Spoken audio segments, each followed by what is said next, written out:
tem um fator emocional muito grande na sua ida e até na sua relação com a ESPN. E ficaram alguns caras da época, né, que você assistia, eu também assistia. Como que foi trabalhar com esses caras? Se tem algum cara que, pô, você tem uma relação bem bacana, que você sempre sonhou em trabalhar junto e hoje você tá trabalhando. Assim, minha grande referência de adolescente era o Paulo Calçade. O Calçade tem que ser uma referência pra todo mundo. O Calçade é uma bandeira. Ele hoje, né? Amanhã. Tá tentando trazer ele, que seria... Pô. Ele não é só uma bandeira da ESPN, mas é uma bandeira da nossa classe. Sabe? Ele tem que ser uma referência pra todo mundo. E o cara íntegro. Não, sensacional. Pô, educado. E o que ele é um oráculo também, de conhecimento. E assim, podem existir diferentes tipos de comentarista, estilos de comentarista. Mas você tem que saber, por mais que o seu estilo possa ser diferente do dele, entender o que ali é a base, o nível de excelência ali. E o Calçade é um nível de excelência, acho que na nossa classe dificilmente vai ter. E eu era moleque, e eu enchi o Calçade de e-mail na época, dizendo que eu queria ser jornalista, que meu sonho... E ele sempre foi um cara incrível. Eu tinha 15 anos, ele já me respondia e-mail. Caramba! Persiste, vai lá, que tal. Legal. Aí eu entrei na faculdade, mandava, agora eu entrei na faculdade. E ele, não, é isso aí, continua. E assistir palestras e tal. Então, acho que desses caras mais antigos, o que eu tinha esse maior fascínio de um dia poder trabalhar junto era com ele. E aí isso aconteceu. E o primeiro programa que eu fiz com ele foi maravilhoso. Eu me lembro que quando eu tava no Esporte Interativo, teve o Jogo do Brasil aqui, eu fui cobrir um treino, não sei o quê, e foi a primeira vez que eu dividi uma cobertura com ele. Aquilo já me deixou super emocionado, assim, sabe? E hoje virou normal, né? Porque as coisas... Ela virou seu amigo, né? Amigo, colega, trabalho, referência, um professor nosso. Mas poxa, você poder dividir um estúdio com um cara que é a tua referência quando moleque é uma coisa muito legal. E aí, ao longo do tempo, você vai criando outras referências, né? Porque você vai moldando o seu próprio estilo.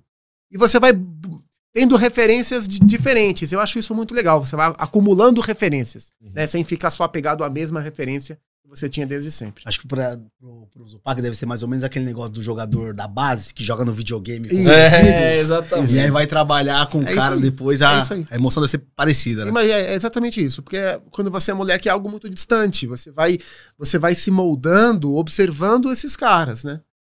Eu sinceramente não sei se hoje a relação é a mesma, se a molecada de hoje nutre essa mesma relação de admiração. Eu acho que porque antes, na minha época de moleque, era mais distante. Você não tinha rede social, não tinha YouTube pra você criar. A TV acabou. E você não tinha como criar o próprio conteúdo. Você sonhava e aquele cara, as figuras eram mais intocáveis. Então, quando você encontrava, era uma coisa muito mágica. Hoje é uma relação mais próxima. Espero que a molecada de hoje crie boas referências e busque boas referências como eu consegui fazer. E você tá numa casa falando sobre NBA... Tradicionalmente... A casa da NBA. A casa da NBA. Como é pra você trabalhar na casa da NBA e como que você enxerga a forma como a ESPN faz isso? Porque o que eu falei de traduzir pro público, a ESPN faz isso como... Né? A gente vê Everaldo Marques, a gente viu Rômulo Mendonça, né? Ricardo Bugarelli, os narradores que estão hoje também, fazem um trabalho incrível, os repórteres. Cara, muita gente boa saiu e ainda tá na ESPN. E falando sobre isso, porque eu consigo assistir o playoff na ESPN... E eu consigo entender tudo o que aconteceu na temporada. Óbvio, não perdi algumas coisas, mas você não fica deslocado. Eu acho que as transmissões de NBA, tanto de NBA quanto de NFL, mas especialmente de NBA, que eu acho que a NFL tem um público, acho que mais nichado, né? Ela consegue, as transmissões nossas, independentemente da equipe, como você falou, a equipe trocou bastante, mas continua, né? Hoje a gente tem o Ari, o Guilherme Giovannoni, o Gui é um comentarista, o Ari, um cara completíssimo. Ela consegue entregar o conteúdo tanto pro cara que é de nicho, quanto pro cara que é um generalista. O cara que tá assistindo, que assiste esporadicamente. Ela consegue ser informativa, ela consegue ser divertida, ela consegue ser leve, ela consegue dar uma informação, uma estatística ali que só o cara que consome o heavy user da NBA vai entender, mas consegue dar um contexto, então ela é uma transmissão muito completa. Eu gosto muito da nossa cobertura de NBA. Eu gosto de NBA, mas eu assisto a valer o meu time. Eu assisto o Houston, sou fanático pelo Houston, eu amo o Houston. Eu basicamente, tanto que assim, eu vejo a cobertura da ESPN e eu assino o NBA League Pass. O NBA League Pass eu pago só os jogos do Houston. Eu vejo só os jogos do Houston. Porque o Houston passa pouco na TV. Esse ano vai passar bastante, porque contratou o Kevin Durant. Isso que eu falava. Eu tava vendo, a NBA soltou nos Estados Unidos a quantidade de jogos que cada time tem transmitido pelo ano. Na última temporada, o Houston teve 2. Muito pouco. Nessa, o Houston acho que é o terceiro, quarto time, mas são 28. Então, assim, o efeito Kevin Durant vai fazer o Houston passar mais na TV. Mas eu pago meu League Pass pra eu ver o meu Houston quando quiser. E o que te fez torcer pelo Houston? Cara, o que me fez torcer pelo Houston foi a TV Bandeirantes, cara.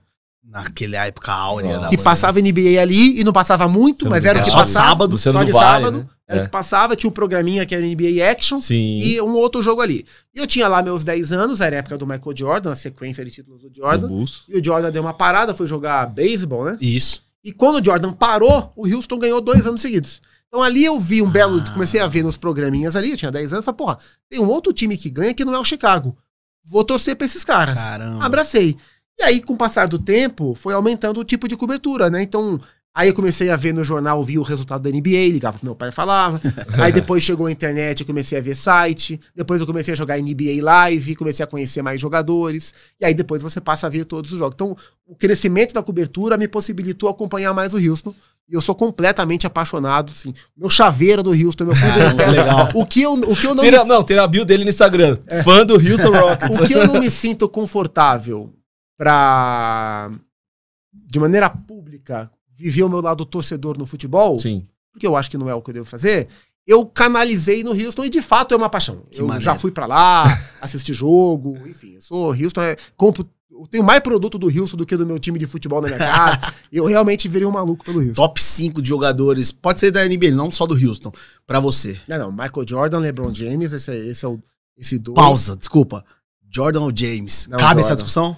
Cabe a discussão, mas pra mim é Jordan. Também. Pra mim é Jordan, é um absurdo, mais completo, mais genial.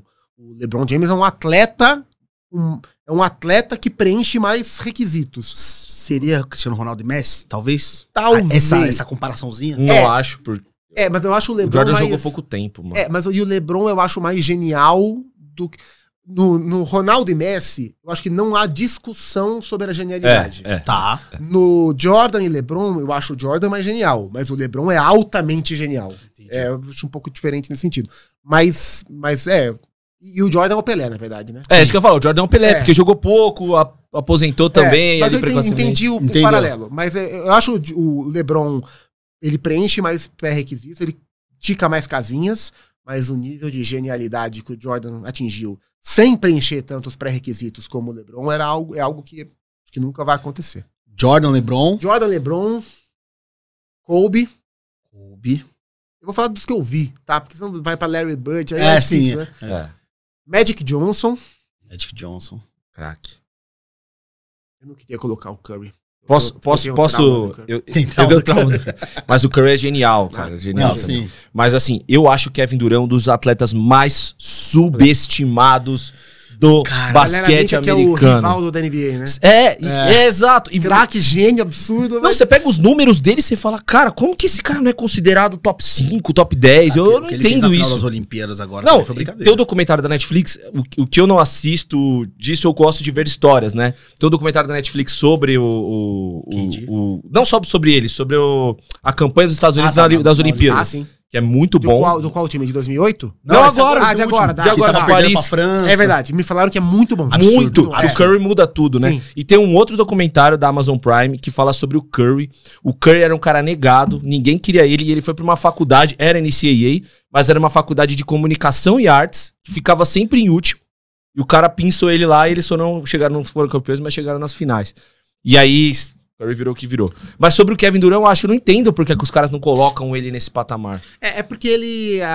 eu acho que ele é muito valorizado, mas nos grandes times que ele jogou, especialmente no Thunder, no OKC e no Golden State, tinha uma estrela maior que ele. No caso, era o Westbrook na época do OKC. Sim. Embora o Kevin Durant e o Harden, que era o sexto homem, eram muito importantes, e tinha o Curry, os Splash Brothers ali, ele chegou depois que o time estava consolidado, mas eu não vou colocar o Curry não, embora ele seja o quinto melhor, eu vou colocar o Hakeem Olajuwon, que é o cara que me fez torcer pelo Houston, por simples memória afetiva, ele vai ocupar o quinto posto aí pra fechar. Pegou a época da Indy One, com certeza.